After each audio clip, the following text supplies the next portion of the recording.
Welcome to Beacon of Speech. I'm Fred Hunt. That's Ted Coley. Ted Coley, how you doing today? Okay, how you doing? Oh, I'm doing fan-frickin-tastic. What is Beacon of Speech? We sell freedom of speech to everyone. Real people and fake people. Wink, wink, Ted Coley. I don't know what you're talking about. So, today, I have to apologize publicly to Ted Coley because the last couple of episodes, I feel like that I've been picking on him too much. And Ted is very nice, and he agrees to do Beacon of Speech with us every week or two, correct? Mm-hmm. So we're going to have some more fun, and we're hopefully not going to make fun of Ted today. First of all, let me tell Ted a quick story. See my shirt? My GWAR shirt? This is because all week everybody's been talking about the Kathy Griffin and the Trump. Is your dog limping? Oh, probably. He probably was attacking something. But Kathy Griffin, everybody's talking about the Trump head that she held up. Well, GWAR came out and they said that Kathy Griffin had stole their bit, and we had talked about it at the end of the last Beacon of Speech. You got to see it. So do you agree with GWAR that Kathy Griffin stole GWAR's bit? Yes, I do. Yes, so another comedian stealing bits. So Kathy Griffin... Shame, shame, shame. And it was funny because I showed Ted the... Things just keep getting worse for Yes, Kathy Griffin. things get worse and worse for Kathy Griffin. I even showed Ted the severed Obama head that they used to use as a prop. And I don't think you believed me. Did you believe me when I said they used to have a severed Obama head? It's not that I didn't believe you. It's just that I don't think I ever heard that before. Well, again, because GWAR, this shirt probably reeks. That's why Ted didn't want to stand next to me.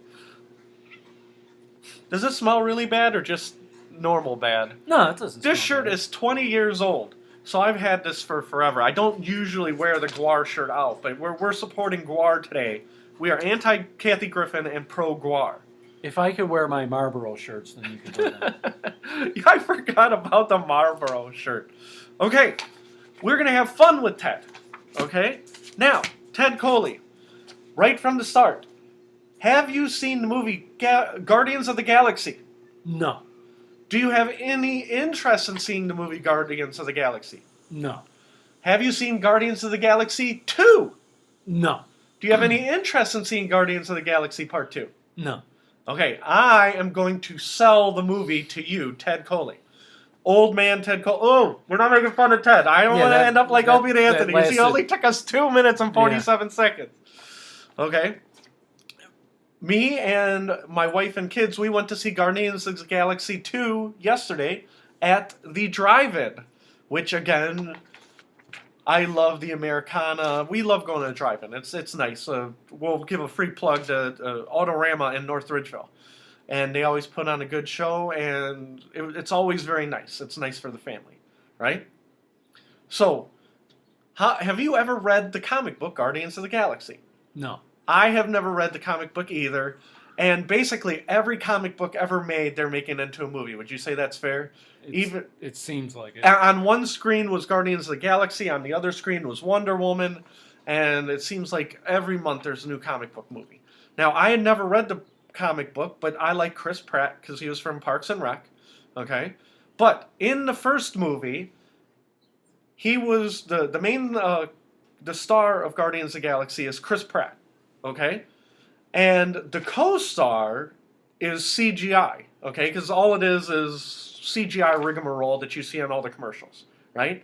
But the other star is the soundtrack. The co-star is the soundtrack. Now, since you are a classic rock fan, tell me if you're familiar with these songs, okay? You ready? This is the soundtrack to Guardians of the Galaxy 1 that came out in 2014. And tell me if you would want to see the movie based on these songs. Right? Hooked on a Feeling by Blue Suede.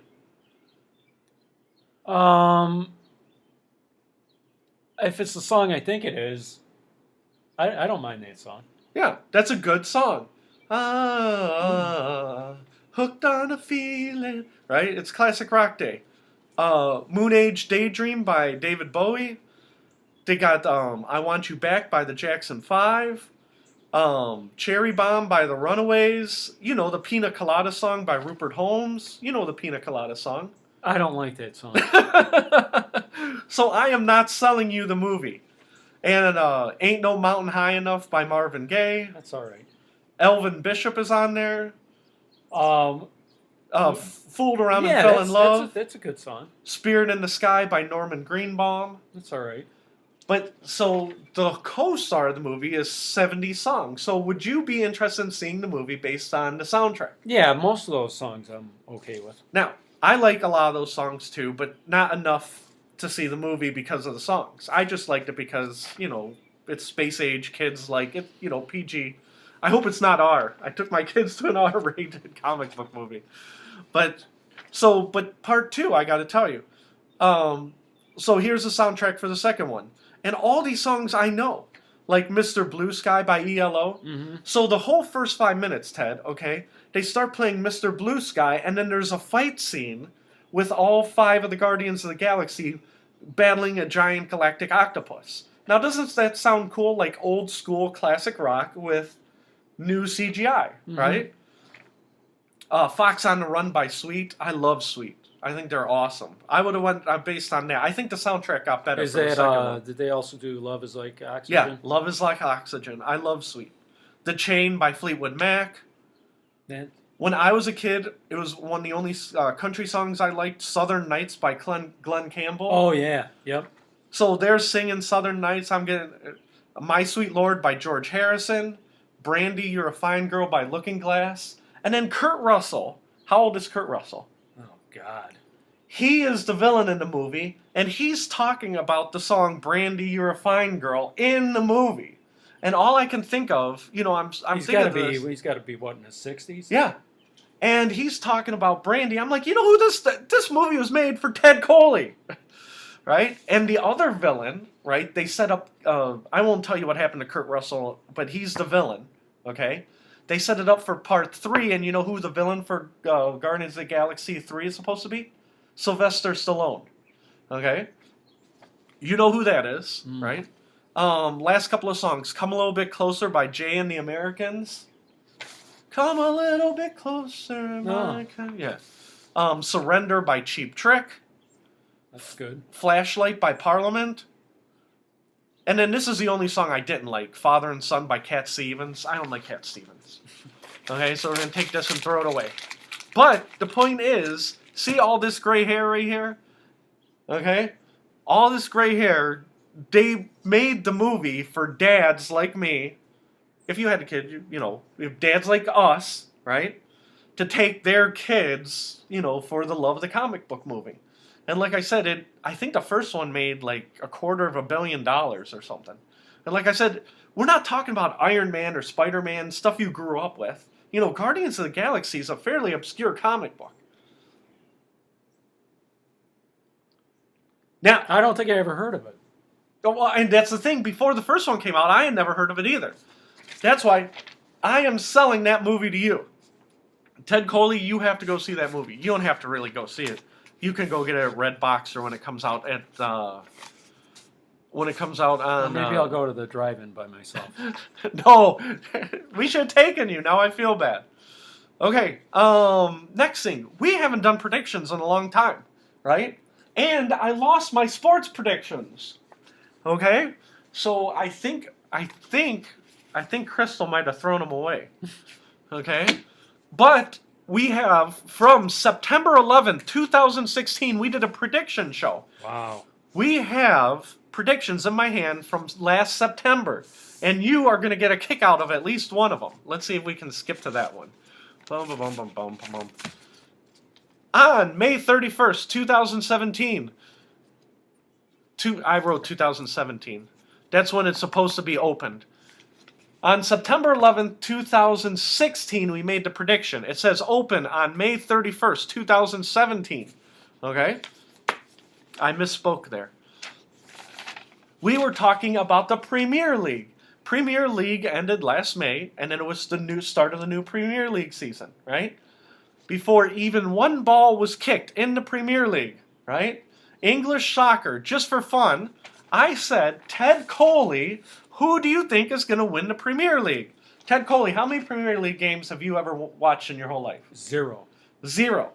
And you came up and you said, Fred Hunt, I think Chelsea is going to win the Premier League next year. And guess what? You know who won the Premier League? Oh, wow. You guessed Chelsea. And it wasn't like they had won last year. You're like, I think I know 4 teams, Chelsea. So you picked it right 1 year in advance without watching any games or any pregame. How does that make you feel to be so right? Wow. Now, I actually watch Premier League games, and I said that Manchester United was going to win the Premier League, and they ended up coming in 6th. I wrote it down on the back. Yeah, they came in 6th. And I watch them, okay? I also made predictions. I said Sunderland was going to come in 17th because that was my favorite team. There's only 20 teams in the Premier League, okay? What place does Sunderland come in? 20. 20th. When you come in 20th, they send you down.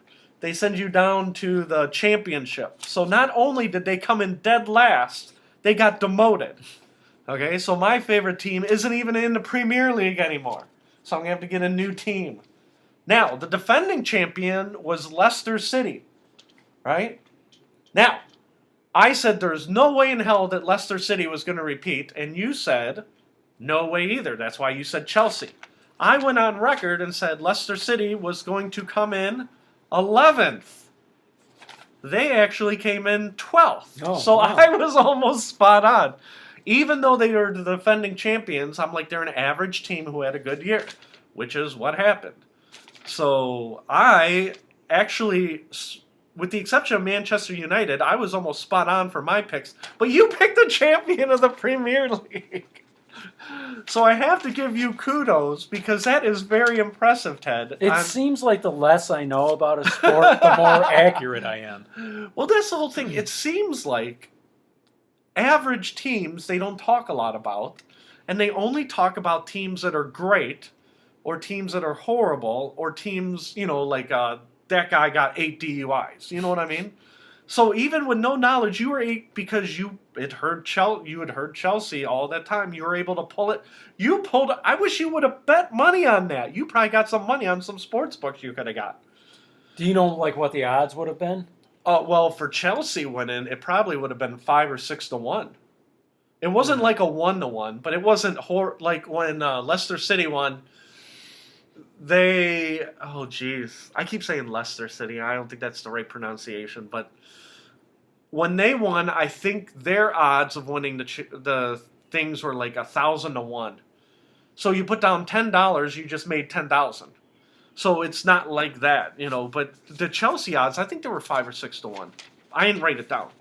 So now, on September 11, 2016, we made predictions about the NHL. How many NHL games did you watch in the last year?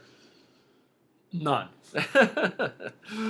We did not make an official prediction. What we did is Sports Illustrated did a 3-page article about hockey standings, okay? Sports Illustrated will do a whole issue for basketball. They'll do a whole issue for college football, college basketball. They predicted the standings, and according to Sports Illustrated, they said the 2 best teams were going to be Tampa Bay and Nashville, which is very upsetting because I don't like those Southern teams, okay?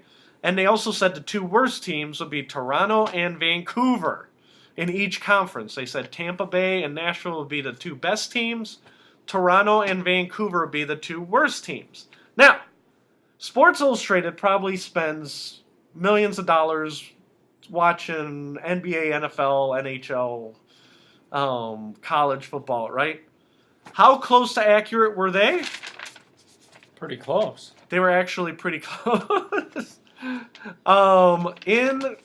In the Stanley Cup is Pittsburgh and Nashville. Is that still going on? It's still going on. It's 2-2. Pittsburgh, they predicted would be the second best team, and Nashville, they predicted would be the first place team. Okay, so they actually did really good. But when you flip it over and you look what actually happened, the regular season, Washington is who actually was the best team. Washington chokes out every year. And then Chicago, which is, I think, what my prediction was. My prediction was, which I can't find, it was Pittsburgh and Chicago, right? So I was kind of following the sport, so I was wrong about that. But I had to point out that Nashville didn't come in first. They came in 8th. They didn't come in first. They came in 8th. And then from the 8th seed, they made it to the Stanley Cup playoffs. So they were right, but they were kind of wrong too, because how many teams in any other sport, okay, take the NFL, how many 6 seeds come up and win the Super Bowl? Very few. How many 8 seeds have won the NBA championship? It's never happened. Mm-hmm. You know what I mean?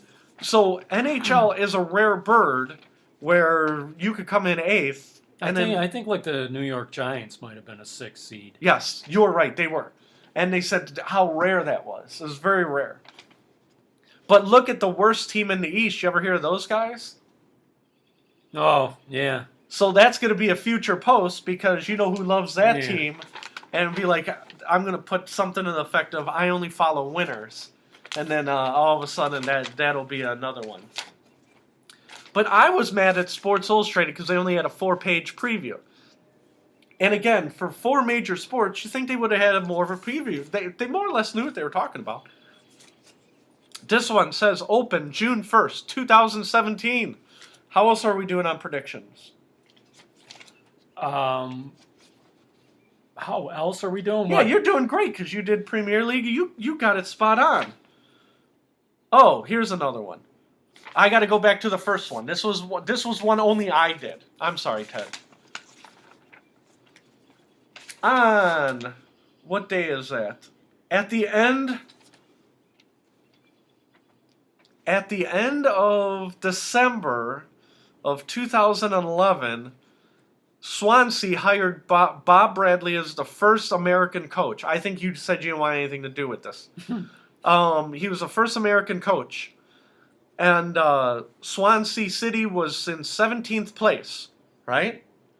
And I said, what place are they going to come in with Coach Bob Bradley? I said they would come in 16th. They'd only go up 1 place. Okay, now we got to go back up to this sheet. I was almost right again. They only made it to 15th. So they fired their coach and they only went up 2 places. Okay? Now, what I'm not telling you is they fired their coach, hired Bob Bradley, the coach of the U.S. national team, and I said, how much better are they going to do from 17th? I said, they're only going to move up to 16th. In reality, they moved up to 15th, but what you don't know is Swansea City got mad at Bob Bradley, had him as coach for 45 days, and fired him again, so they had 3 coaches in the same season. That's what a bunch of maniacs they are in the Premier League. Could you imagine the Browns having 3 coaches in 1 year? Yes.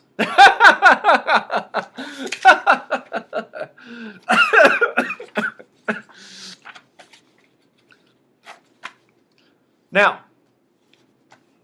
I wanted to also talk to you about what we watched on YouTube tonight.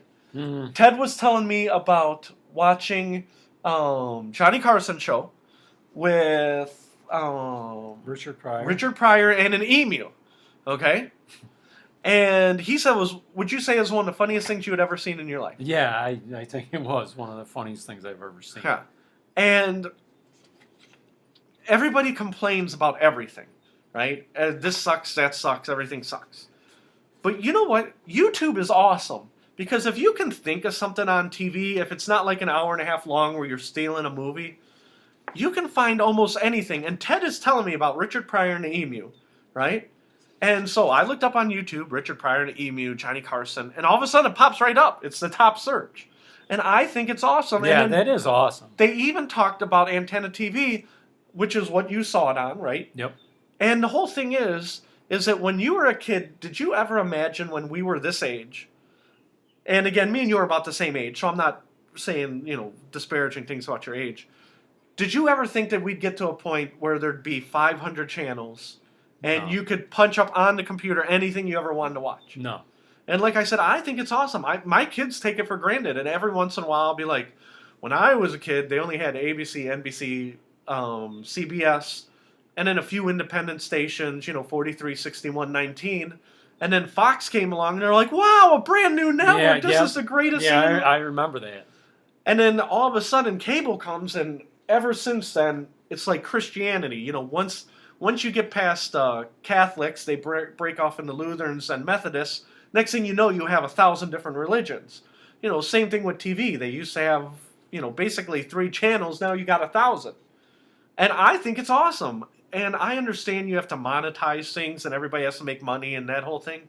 But it's crazy to imagine where you have come in basically a generation from where I am to where my kids are, how I watch TV to where my kids watch TV. And you've come over and seen Alex watching TV on a phone or on the tablet, or he's got the game system. It is amazing how fast technology is advanced. And instead of bitching about things, it's amazing that you can think about stuff from when we were younger. Yeah. You can punch it right up. But see, part of the problem is that a lot of the stuff that you're looking up is stuff that happened years ago. Right. You know what I mean? A lot of the stuff that is happening now isn't any good. Right. In my opinion. Right. Right. And that's why. So you're still going back. Right. But, and this is why I want to talk a little bit about the money. Okay. YouTube to me is providing a service. Now we'll go back to Guardians of the Galaxy. Guardians of the Galaxy 2 came out last week. No, it came out a month ago because we saw it at the drive-in. Came out a month ago. I understand why you can't go to YouTube and watch Guardians of the Galaxy, because they're trying to make money, because the company built a product, they're selling the product, blah, blah, blah, blah. Right? I understand why you can't have new stuff on YouTube like Guardians of the Galaxy. But we'll go back to your example, okay? And it's almost like the technology now is so great, but the creativity isn't there. Right.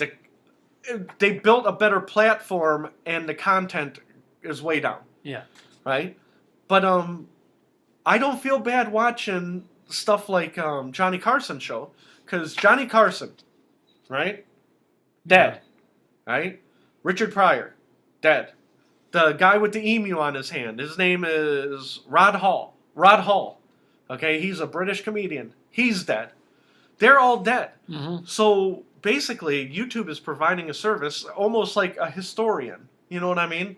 Instead of looking up stuff on the card catalog, I want to see this old, show. And I don't feel bad, because all the people who created that, they're all dead, right? So it's not like I'm stealing money from Johnny Carson's great-grandson. I don't care about that. His great-grandson had as much to do with Johnny Carson's genius than I do. Mm-hmm. You know what I mean? So I don't feel, they want to extend the copyright from 75 to 100 years or something. I'm like, screw that. I understand, if anything, they should shorten the copyright to like 25 years. And then, after 25 years, throw it all on YouTube. I think that'd be cool. But what I wanted to mention is the comedian with the emu on his hand. Do you know what his name is? Well, you said it was Rod Hall. Well, but did you know it beforehand? Oh, no, I didn't. Okay. He was a comedian. He was in his early 60s, right? He was doing some repair work on his roof, right? And it's not like our roof. It's one of those British houses, with a steep roof, English brownstone, right? And he fell off the roof, and he died of blunt force trauma of falling off his roof in his 60s, early 60s. When was this? Do you know? 1999. Wow. And they said he was still making appearances. He was very famous in Britain for the emu. Oh no, And so, but I wanted to say, he had a whole career. I didn't even know who he was. And 20 years later, we're rediscovering him because it was funny stuff. Mm-hmm. Me and my wife, we watched a movie. I can't remember what it was, but it was about a year ago. It was an hour and a half long, okay? We did not laugh once, right? And even though we only paid $1 for it, we went to Redbox, got the movie for $1. Did you say, was it a comedy? It was a comedy. Didn't laugh once in 1 hour. Ted Coley, he tells me, he goes, Fred, you got to see the spit with Richard Pryor and the emu. It's hysterical. And I was laughing. And you said it was one of the funniest things you ever saw. Now, do you think it was one of the funniest things you've ever seen? Yeah, that was funny. Because when you were talking about it, I'm like, that was funny. But I've watched some of the other Johnny Carson shows, and everybody says how awesome Johnny Carson was. Okay?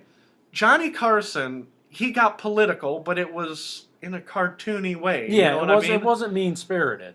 And it seems like all comedians today, we'll go back to Kathy Griffin, okay? She's a mad comedian. Now, don't get me wrong, I love mad comedians. I love, Dennis Leary, no cure for cancer. I don't care if this cigarette's going to kill me, right? But it's like not fun. You know what I mean? It's like angry comedy when Johnny Carson was doing, oh, hey, did you see Gerald Ford? I can't do it, Johnny Carson, I'm sorry. But even when it was good, it seems like there's more anger. And like I said, when it's funny, I'll use Dennis Leary. When you're funny and angry, it works. But like Stephen Colbert, he's just like angry. He's just angry. Yeah, when you're a comedian, you could be as angry as you want as long as you're funny and angry. And Jimmy Fallon, he's taking heat because Jimmy Fallon's trying to be Johnny Carson. I'm funny and lighthearted. And then a whole bunch of people get on news websites and they're like, Jimmy Fallon, he wasn't hard enough on Trump. It's not his job to be hard on Trump. Jimmy Fallon is your drunk cousin that you like to hang out with on holidays at weddings and funerals. You know what I mean? Hey, there's good old Jimmy. That is a funny Trump joke. What I guess I'm saying is, if you're a comedian and you want to be angry, just be funny and angry. And I watch Stephen Colbert and I just don't see the funny. You know what I mean? Does that make sense to what I'm saying? No, it makes a lot of sense. I mean, if you're a comedian, your first job is to be funny. Right. And if you could do it being angry, that's fine. Yeah.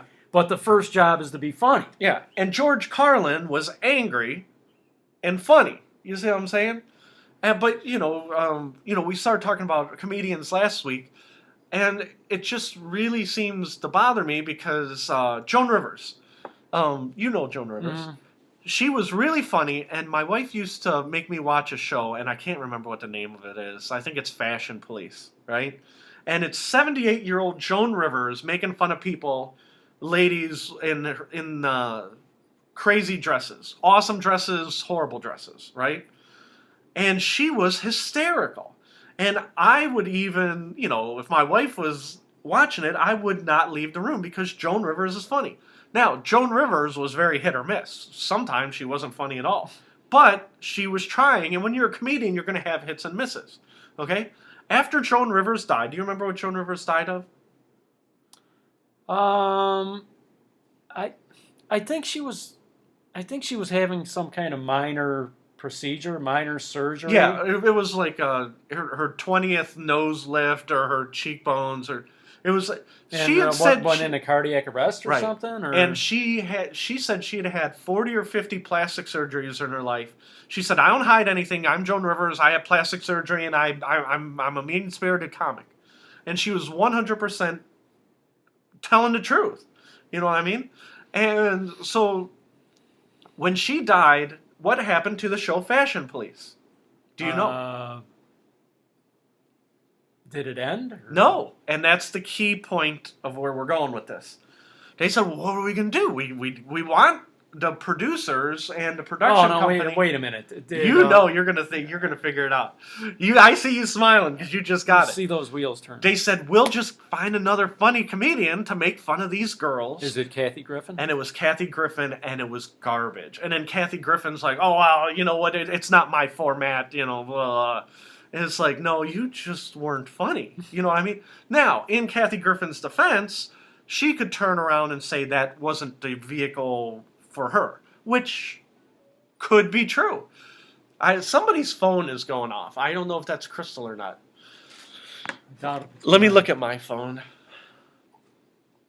Yeah, the USA Today is sending me... Okay, we're going to talk about technology, okay? Kathy Griffin just wasn't funny, and she goes, oh, well, it's not my platform. Maybe if you built a show around her, she would be funnier. But I want a comedian, like you said, who's funny first, and then, like I said, second, they're angry. Or, we were talking about Richard Pryor. Number one, he's funny. Number two, he's disturbed. You know what I mean? Whatever your second adjective is. And I just watched a stand-up comedy special with Norm Macdonald. He was talking about Hitler's dog. He's like, oh, Hitler's dog must have loved him. Okay? He said some very un-PC things in his special. Number one, Norm Macdonald was funny. Okay? And he didn't care what he said. The problem with Norm Macdonald is he's another comedian who's very hit or miss. When Norm Macdonald's throwing strikes, he's on. But he's almost like a knuckleball pitcher, right? When the knuckleball ain't working, you're like, it's not his night. Get the hook. But I love Norm Macdonald. When Norm Macdonald is on, there is nobody funnier. Now, when he said Hitler's dog must have loved him, what did he mean by that? Well, he was talking about how everybody loves somebody. You know what I mean? And nobody wants to hear how much Hitler's dog loved him, but Hitler's dog loved him, right? And I don't remember the whole sketch, but it was based off of everybody has somebody who loves them. Mm. Hitler's dog didn't know about those 6 million Jews, and with the wrong delivery or the wrong person, it doesn't work. But for Norm Macdonald, it worked. So on my phone, okay, because I'm new for this phone, okay, I have it set for settings, okay. I just got a news flash, okay, from the USA Today. What time is it? Let's mark this. 9 p.m. on a Friday, 9:29 on a Friday night. I got a news flash from USA Today. What do you think the news flash is? Did we invade North Korea? No. Did Russia attack us? Did they attack the Ukraine? No. I got a news flash from the USA Today that says why you shouldn't expect much from your Social Security. Slide for the story. Okay? That is not breaking news. Okay? So we're going to take the phone and we're going to chuck it over there. Okay? This goes back to what you were saying about channels. There's 1,000 channels and nothing to watch. There's no new content. USA Today literally just sent me something that was not breaking news. That is gibberish. And that's the whole thing. Everything today is watered down. You have 1,000 choices and 995 of them are garbage. Mm-hmm. And you have to sift through the garbage to find the 5 good things. Now, keep in mind, I have cable. Right. Now, it's basic cable, but I have, probably close to 100 channels. Right. And I'm watching Antenna TV. Yeah. Oh, and that's exactly where I'm circling around to. Because you're like, click, click, click, click, click. Oh, my Lord. Oh. Johnny Carson, I know he's funny because he has a track record. And, again, people could say he wasn't hard enough on the presidents. Well, where did that come from? Your job is to be funny. Your job isn't to be, hold the president's feet to the fire. Stephen Colbert is like, I'm going to hold the president's feet to the fire. Okay, well, then be funny. Yeah. Your job description is comedian. I need to be laughing. Okay? Mm-hmm. Which, again, goes back to if Stephen Colbert is on or Jimmy Fallon's on, I'm probably going to watch Jimmy Fallon. Well, the thing is that, like, when I think of TV or radio, I think 2 things. Either you should be entertaining me or you should be informing me. Right. And a lot of it is neither one. Yeah. Yeah, like the garbage I literally just got. Social Security is not going to be around. Yeah, that's a news flash. I've been hearing that for 30 years. And it's not even breaking. Like again, it's 9 o'clock at night. It's not like Congress just voted, right? I'm looking at my hands. I don't have anything in them. But, it's like Congress just voted. No more Social Security. That's not what happened. Yeah, I guess what I'm getting at is I either want to laugh or I want to learn. Right. And you barely laugh on Beacon of Speech. And sometimes we learn that we're trying to shut down speech all the time. Not us, other people. But again, it seems like the whole tone of everything, no matter what you do, it seems like there's so much garbage out there. It's like, just stay in your lane. Well, what are we talking about at Beacon of Speech? Everybody gets freedom of speech except for our few exceptions, which are, right? And even the people who we say we should have exceptions, we're not saying take it away forever. We're not like saying you're a felon. We're taking away your freedom of speech forever. There should be a penalty box if you're going to be a big knucklehead. Okay? And we talk about free speech issues as a day, and we try to be funny and informative. We're barely either. But that's what we're here for. We're not trying to pass laws. We're not trying to, reinvent the wheel. Right? Ted thinks we're reinventing the wheel. No, I hate and I'm wearing my GWAR shirt. I hate to keep harping on this, but it's almost like there's no substance today. Yeah. I don't mean with Beacon of Speech. Oh no, we barely have substance either. Because we were just talking about Premier League predictions. And that's the whole thing. We're talking about content, but one of my big problems, and I said we're going to have a positive show, and it took 35 minutes. Now we're spinning out. One of the things I don't like about ESPN, okay, is there's ESPN 1, 2, 3, 60, Classic, blah, blah, blah, right? And on ESPN, during football season, they talk about football, and there's you could be showing a college hockey game. Well, there's no ratings in college hockey. We want to talk about football. Well, how much football can you talk about? Well, we're going to talk about it. We're going to have 20 different analysts talk about football, right? And that's another thing. Everything is analyzed to death. Nobody does anything. Everybody analyzes it. Yeah. Now one guy does something, and then 500 people analyze it. Right. And now you could say, well, Fred and Ted do the same thing. No, we're all about free speech. We want to talk about lots of different things. I do not want to talk about Premier League. How many times have I told you, even before or after the show, I am done talking about Trump. Mm-hmm. I am sick of talking about Trump. Even when he's right, I'm sick of talking about him. Because how can you... There's so many things in this world that you can talk about, and you're talking about Trump over and over and over. There's a certain saturation point, and I don't know crap about crap. You know what I mean? Let's say that you really wanted to know the most you ever could know about Donald Trump, okay? You would not go to Beacon of Speech to hear about it. You know what I mean? If we want to say 5, 10, 15 minutes worth of Trump, and then we move on, then we're talking about the Jesus lizard, okay? And that's because I don't want to dwell on Trump again. We're talking about GWAR, okay? We were talking about all the bands that you would like on Guardians of the Galaxy, right? And now you have to be honest. Once I said the list for the first and second movie, to at least tweak your interest that you might be interested in seeing that movie. Did it? Yeah.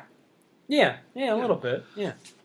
Now, we were talking about how awesome YouTube was. When I first learned about YouTube, and I was talking to Lewis about it, right? And again, this is 10 years ago or 8 years ago or whatever, right? He said, you can see any concert you want. And I go, oh, really? Like Jesus Lizard, right? So I type in Jesus Lizard, and I saw a concert from 1989, and it was it wasn't 89, it would have been in the 90s. But they were singing Mouth Breather, and I thought YouTube is the greatest invention in the history of the world. I can watch Jesus Lizard sing Mouth Breather. And these people who have 8 million hits, 6 million hits, I'm like, well, why are you watching that? Why wouldn't you want to... when I watched the Jesus Lizard video, I think it had 200 hits. And I was watching, just this week, I wrote it down, okay? I'm listening to a band called The Fixtures, okay, from the 90s, and they were the band with the Song of the Day for Beacon of Speech last week, right? And some of their songs had 38 views, even though they're 20 years old. I'm like, The Fixtures only have 38 views. I'm going to listen to their whole album, right? And to me, YouTube is awesome because you can find rare stuff. It had 38 views. What was that, you 38 times? No, it was me 8 times and 30 other people. But still, I think it's awesome to find things that you missed. Okay, now I love music. How much should I talk about music? All the time, right? So in the last year, and again, I'm like, you know what? I never sat down and listened to Miles Davis, right? And Miles Davis, and I've talked about this on Beacon of Speech before. They said he was a revolutionary, he was ahead of the curve. I didn't like Kind of Blue. I thought it was too slow, right? And I didn't understand the spacing and everything. And now that I'm older, I listen to Miles Davis albums, right? Because Miles Davis died, 10, 15 years ago of AIDS. But that's really? It's a rumor. We can't say it on the air, but because he banged so many prostitutes and did so much intravenous drugs, his family still makes money off of him playing the trumpet in 1970. That's how they make their living. They don't have jobs. They all make they want me to pay to listen to Miles Davis. Well, Miles Davis has been dead for years. I do not feel bad not paying the Miles Davis Foundation. Watch on YouTube for free. Yeah, you know, he's been dead for a long time. He did his piece. Why didn't I have a relative like that? Well, that's the whole thing. Prince's family, and we'll get back to it. Prince's family wants to turn Paisley Park into basically Graceland. And they want to keep releasing album after album after album. And all of a sudden, his relatives all come out of the woodwork because they don't have to have jobs. They can live off of Prince's music, like for 2 generations. Well, guess what? When I go back and listen to Prince, I'm not paying them anymore. Prince is dead, okay? And I like Prince. I like Miles Davis, okay? But I don't feel bad not paying their kids not to work. You know what I mean? Or, you know, yeah, not paying their kids not to work. And I was listening to Sonic Youth this week because I have a couple of Sonic Youth albums. But I'm like, I never listened to all the Sonic Youth albums. So I'm like, I'm going to listen to Sonic Youth today, right? Now, they're not dead. I actually feel a little guilty because Sonic Youth didn't make a lot of money, okay? But they got divorced. So I'm like, oh, they're divorced. Band's gone. I don't feel bad listening to Sonic Youth, right? When I really like a band or I really like a song and they're still around and they're still releasing music or doing concerts, right? I feel bad if I don't pay them. You see what I'm saying? Yeah. And so I downloaded some stuff. There's a band called Puppy, right? So whenever Puppy comes out with something that I like, I download their music because I want to pay them to stay around, okay?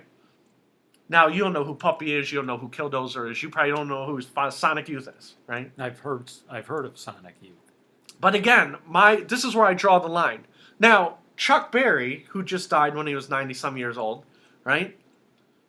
I didn't pay for his music when he was young. When he was in the retirement home, I kind of felt bad because I knew he had no money, and he's 90 years old. Was he actually in a home? If he wasn't, he was close. I don't know if he was assisted living or they had a nurse, but Chuck Berry, that guy got screwed like all the way around when he was a young artist.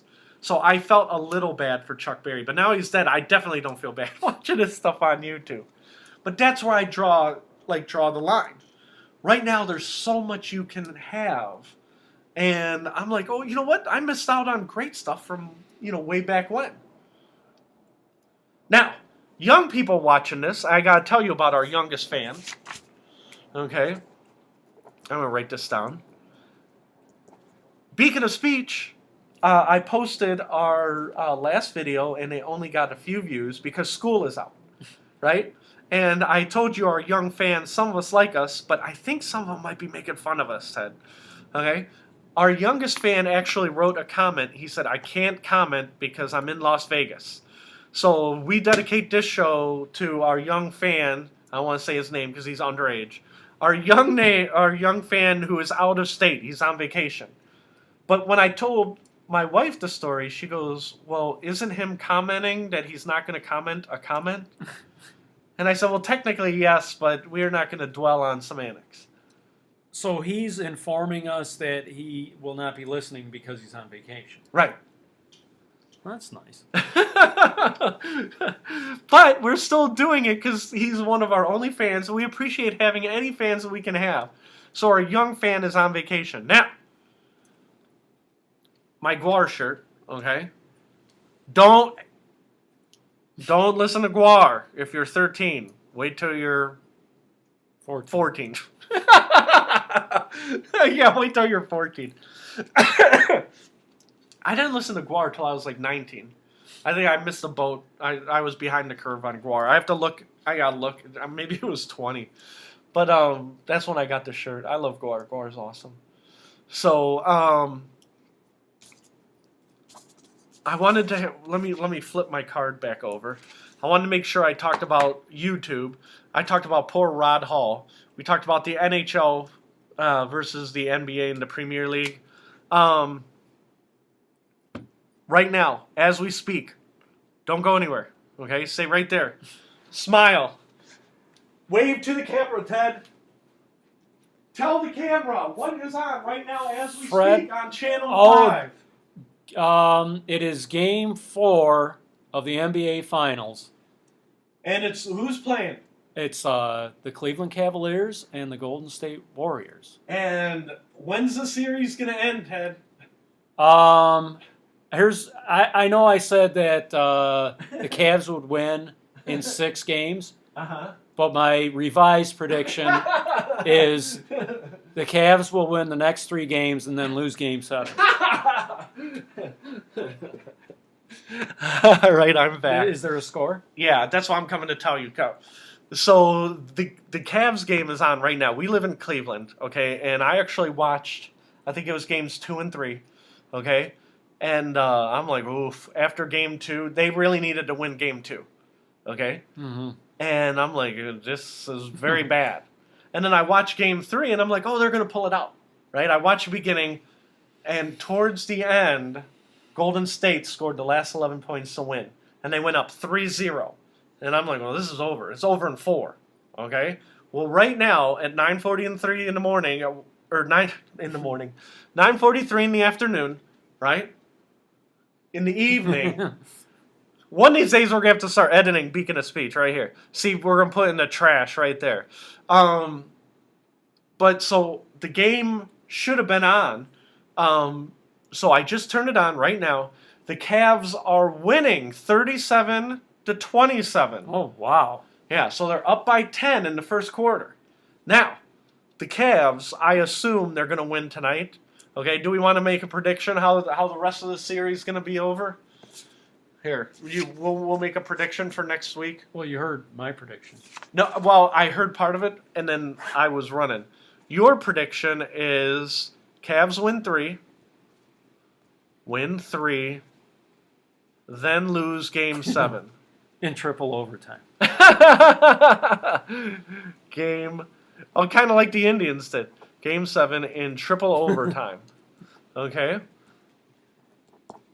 Now. And like I said, I know my original prediction was the Cavs in 6, so we all know that's not going to happen. Yeah, well, yeah, it's an impossibility now. Now we're going to write down Fred's prediction, Golden State in 4. I don't even think the Cavs are going to win tonight. After watching them screw the pooch yesterday, I think they're done. Do you know what your original prediction was?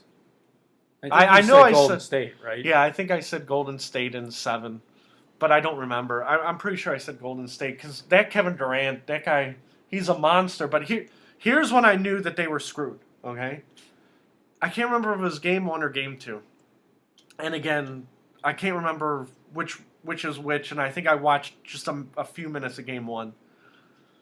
They were all worried about the 3-point shooters on the outside of the perimeter, right? And Kevin Durant had the basketball at the top of the key, and he's running towards the basket. J.R. Smith, right? He broke, instead of to the basket to block Kevin Durant, he broke to a 3-point area thinking that Kevin Durant was going to pass it. Kevin Durant went right up the lane. There was not one Cavalier defender and did a monster slam dunk. How can you not have one Cavalier in the paint? That is a blown defense, and that is we are chickens with heads cut off. Okay? And again, I can't remember if it was game 1 or game 2. And I'm like, they are in trouble. Okay? And again, I understand, Golden State has trouble guarding LeBron, blah, blah, blah. And so, I mean, at that point, what you just described, were they playing zone defense then? Yes, I think they were playing the zone, and then he fell out of the zone. He covered the wrong guy. Like, whoever was covering Durant was late on the play, and I believe J.R. Smith tried to rotate. He looked at Durant and thought he was going to pass and broke towards the zone where he's supposed to go. But like I said, it's easy basketball when there's nobody in the lane. Ted, not one person in the lane, and he did a monster dunk, and there still weren't any Cavs in the lane. I'm like, where's the Cavs? I'm sorry, I think Ted is distracted because the dog keeps walking by. He pulled the cord out. The cat keeps walking by. The cat likes that bag. She thinks it's a toy. Okay, so she'll go in there. Here, you want to pick up the bag? We'll have fun with the cat. So, anyhow, so the Cavs are down 3-0. They have to win all 4, including 2 in Golden State. There's no way in hell it's going to happen. You're still calling for Game 7, and I think you are an eternal optimist, Ted. But again, I just think it would be funny When the Indians, well, but that's the whole thing. The Indians last year, they lost to the Cubs in Game 7 in extra innings, right? Yeah. So that would be just like the Indians last year. And the Indians, it's funny that you mentioned them. I literally just read an article right before we started Beacon of Speech. The Indians are 29-28, and Terry Francona said, he's the manager of the Indians, he said that they've had more closed-door meetings in the last 2 days than they have in the last 3 years. Oh, wow. Yeah, so that is never good. I can't imagine that that's like a good sign. You know what I mean? And don't even think about the Indians. Think about your work. You haven't had any meetings in 3 years, any closed-door meetings. I'm not talking about, once a month, state of the business. I think Joe meeting. said he had a closed-door meeting the other day. Did he? Did he enjoy it? Did he have a good time? Now, I'm going to be very vague. We're going to bring up Joe. I contacted Joe online, and he wanted to do Beacon of Speech with us today, but because of the location where we were talking about, we could not nail down a location. Joe Coffin, our third contributor, he could not be here today, and hopefully it's not because of that prank I played on him today. And so we're still in contact with Joe. You still see him almost every day, correct? I still talk to him online at least once or twice a week. Joe is not out of the equation. We're just hoping that one day he comes back and he gets paid, right? Right now, you could see a look on his face. He's getting angrier and angrier that he's not getting paid. I'm as angry as Stephen Colbert. Yeah. As long as you're funny, and as long as you can be as angry as you want, as long as you're funny. See, here's where my list is, okay, Ted? Because you're awesome, okay? Ted Coley is awesome. I'm on the record. Ted Coley is awesome. One day we'll look back on this and you'll be like, oh yeah, So one person thinks so. Yeah, you'll look back on that and you'll be like, I always hated Fred Hunt, right? You're here, okay? And I appreciate that more than I could ever describe. All right, so the bar is set real low. So I'm happy that you are here. You don't have to be funny. You don't have to be, but you are naturally funny. And again, I've said it off the air, but I'm going to say it on the air because we're basically done with our outline. Okay, That was pretty fast. Yeah. Well, I didn't have a good outline this week, so I'm sorry. But That was a short week. Well, yeah, but one of the things is with Beacon of Speech, we're going to let you behind the curtain. If you put me in a room and you said, Fred, you could talk about whatever you want for 4 hours, right? Whatever's on my mind, I might talk about how grass makes me mad for 4 straight hours, right? And Ted's job is to focus me because after 10 minutes, Ted's supposed to be like, oh my God, Fred, you are killing me. Why are we talking about grass still? Or to interrupt me and say I want to talk about grass for 4 hours. If I start talking about sunflowers or I start talking about the Detroit Red Wings, you'd be like, well, what do you want to say about grass? Your job is to focus me because if it wasn't for that, I would go right off a cliff somewhere. And again, we were using abusive language at the end of the last Beacon of Speech, okay? I used the F word for homosexual, which I should not have done. But Ted reminds me that I am not supposed to be swearing. Because in real life, sometimes I do swear. Would you say that's true? Mm-hmm. And in real life, you almost never swear. And when you do, it's... Only when I'm driving. You only use very light swear words, like, damn. Would you say that's fair? Like you've heard me on a tirade use the MF word and then lace it into a line and then spin it off. Okay, so Ted is my reminder. Those are some of my fondest memories. Yeah. Ted, again, is here to focus. And, again... I like it better when other people swear. Well, that's the whole thing. You know, we were talking about this beforehand. Whoops, sorry. I just touched Ted's butt. He's thinking this is going to be the last Beacon of Speech. Richard Pryor, right? Richard Pryor swore like a sailor. Richard, if that's the way you are, then swear. And if you're Bill Cosby and you don't swear, then then don't swear. And the whole thing is that, Bill Cosby, again, I did do prep work for Beacon of Speech, but there was a lot of stuff I'm like, you know what? We're not going to talk about, right? But Bill Cosby, right now, same day that we're doing Beacon of Speech number 57, right? Did I write it down? Yeah. Same day we're doing Beacon of Speech 57, Bill Cosby was in court today, and he admitted that he had a bottle of Quaaludes for when women would come over. Okay? But, again, his defense is, I did not drug them, we partied together. Well, how can you party if you're unconscious, right? Well, again, when you have what? Now, did Bill Cosby take some of the Quaaludes then too? Well, and that's the whole thing. That's where I'm getting at. Last week we were talking about Chris Cornell, right?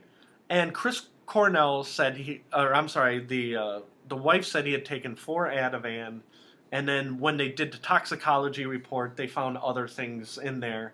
But he died of hanging. He did not die of an overdose. Okay? If I took 4 Ativan because the toxicology already came back. Oh yeah, yeah. We didn't talk about this last week. That was pretty fast, wasn't it? Well, yeah, because they assumed that the cause of death was hanging. Yeah. So they said he died of hanging. He did not overdose. Okay? The wife is arguing that the Ativan made him suicidal. Yeah, yeah. But the stuff in his system, like they said there was a trace amount of Narcan, which is if you do overdose. Yeah, I've heard of But that. they didn't say there was heroin in there. So if there were a lot of questions, and they said there was nothing of a substantial amount except for the Ativan, which they had already known. Now, if I took Ativan, I'd be laying on the floor under here, and you would be kicking me under the table and say, Fred, come do Beacon of Speech. Right? So when Bill Cosby says he had a bottle of Quaaludes, let's party, it is feasible that Bill Cosby is telling the truth, and he took a Quaalude every day of his life, right?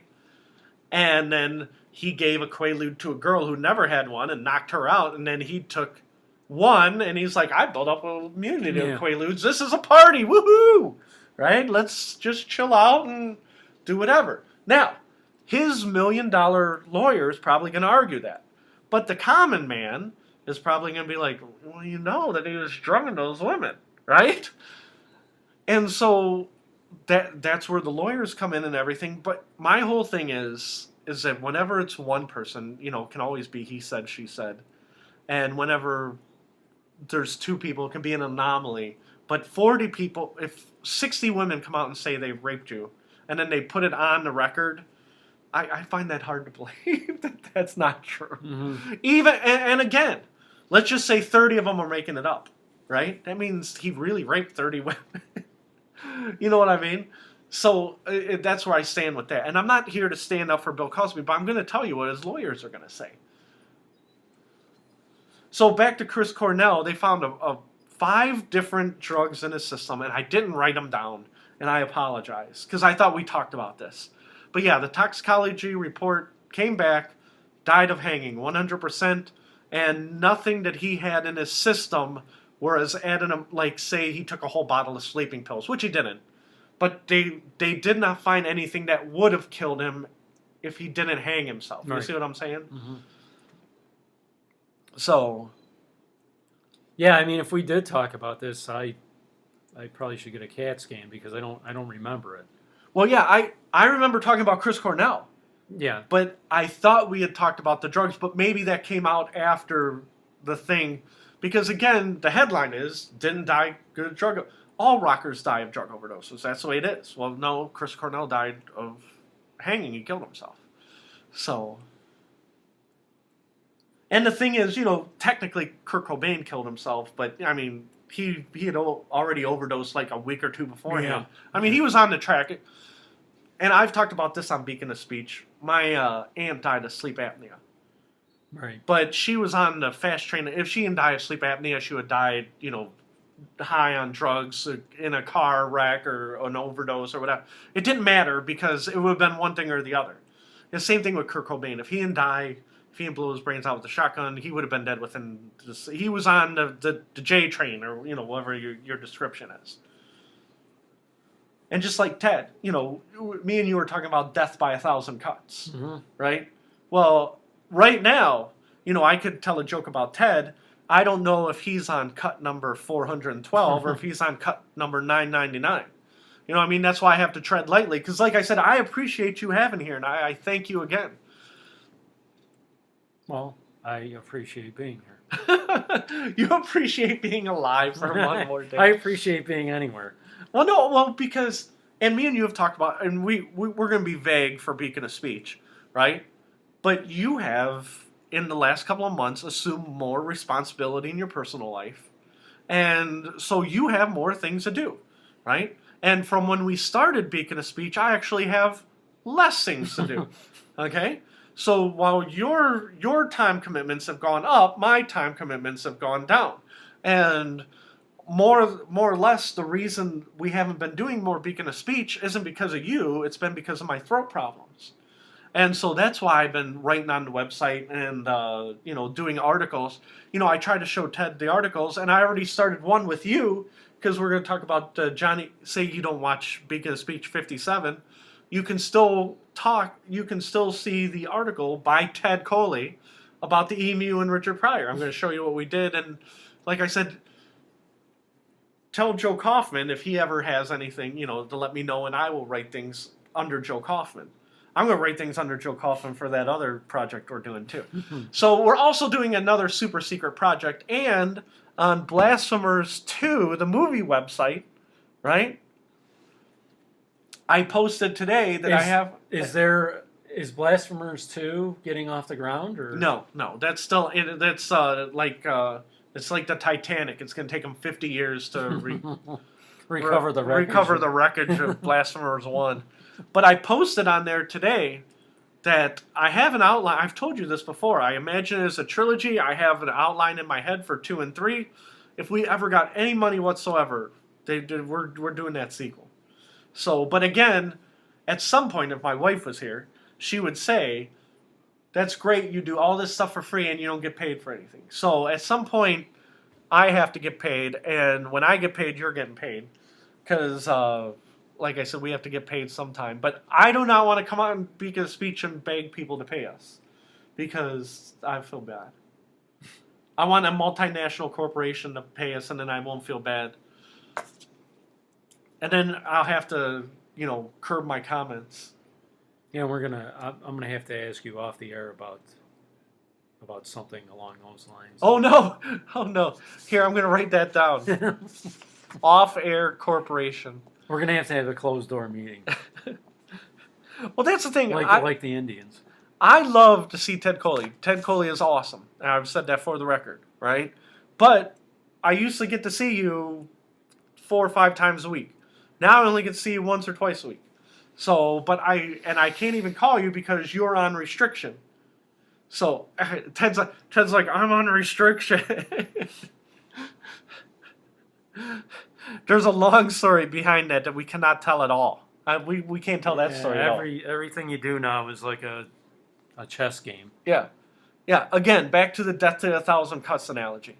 What we need is a big pile of money, right? With no strings attached. Somebody just come up and say, "Here's your big pile of money," and then off we go. Fred, zoom in, and you grab my arm, and we're going. We're going that way. And then I'm not worried about saying stuff, but eventually we're probably going to have to do something, and whoever pays us, we're going to talk about everything except for that one thing over there. I mean, over the years we've been offered a pile, but it's never been money. Yeah, a pile of other things. All right. Well, I'm looking at the time. Because we had a short week, I'm going to cut off. Now, I named a whole bunch of songs from the Guardians of the Galaxy soundtrack. Do you want to pick Song of the Day, Ted Coley? Oh, boy. You don't have to tell me right this second. Song of the Day, Ted Coley, because we're going to end in like 2 minutes, but give me one more second. Song of the Day by Ted Coley. I am going to run over. We're going to get a new score. Okay, Ted? You ready? You going to time me? Here we go. Fred is getting our sports Ford commercial. Sports update. Oh, wait, no. It's a Nissan commercial. And there is no update. There is no update. There's a Nissan commercial. Which, again, back to the corporatization of America. I heard this on TV. Before I forget, there's a Nissan commercial on right now, right? For a Cavs game. They said next year that they're taking sponsorships. Did you see the Cavs are going to have the Goodyear logo on their jersey? No. Yeah. I guess Goodyear is going to pay the NBA, or I'm sorry, they're going to pay the Cavs millions of, oh, I'm sorry, this is embarrassing. I am wearing puppy dog sweatpants for this Beacon of Speech, and I was not going to show the behind the curtain for that. But anyhow, the Cleveland Cavaliers announced that for millions of dollars, Goodyear is going to have their patch or name on the Cavs uniform. So eventually the NBA uniforms are going to look like NASCAR's. Okay? Which, again, NASCAR is not a sport. We won't rehash that. Okay? But at some point, the NBA, you have to have some integrity. You know what I mean? Why not? There's a band I used to listen to all the time, the Dead Kennedys. And they said, in a generation, people are going to have barcodes on their heads. You know, and that's because people will be product. Well, at some point, you know, once you put the Goodyear logo on the Cavs, you know, make them get tattoos of the sport. You see what I'm saying? And I remember one year, it must have been about 5 years ago, that Spider-Man came out, the movie. And they wanted to make Spider-Man promos and put them on bases for baseball. Well, how much money is enough money? You know, I mean, I understand having corporate partners and stuff, but there's got to be some sort of line in the sand where you're like, that's enough money. Okay, they're showing LeBron doing a three-pointer, Ted. Holy cow. 57-43. The Cavs are winning 57-43. Here we go. And it's only halfway through the second quarter. So, me and Ted, we're going to stand up from Beacon of Speech. We're going to watch the end of the Cavs and the Warriors. And I will hold my prediction. Where'd I put my prediction? Cavs in Golden State in 4. And then Ted is still saying Golden State in 7. Right. All right. Did you come up with a song of the day while I was running over there? Yes. Okay.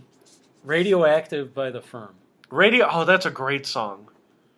Radioactive by The Firm. Ted, I give you 2 thumbs up. I like Radioactive by The Firm.